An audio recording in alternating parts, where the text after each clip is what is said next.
আজি বিষ্ণু কলাগুৰু বিষ্ণু প্ৰসাদ ৰাভাৰ আজি মৃত্যু তিথি আৰু এই মৃত্যু তিথিত সমগ্ৰ ৰাইজে অসমবাসীয়ে তেওঁক স্মৰণ কৰে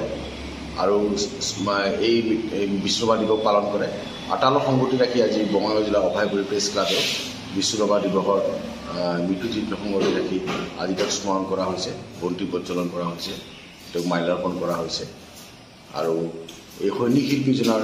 যি আদৰ্শ, যি সৃষ্টি, যিটো সৰ্বহাৰা 1000 বিঘা মাটি থাকিলেও যি সৰ্বহাৰা এই সৈনিক শিল্পীজনৰ আদৰ্শ তাৰ দ্বাৰা অনুপ্ৰাণিত হ'বলৈ সমগ্ৰ ৰাইজক আজি তেওঁৰ এই স্মৰণ দিৱস এই মৃত্যু তিথিৰ দিনা আহ্বান জনাইছে।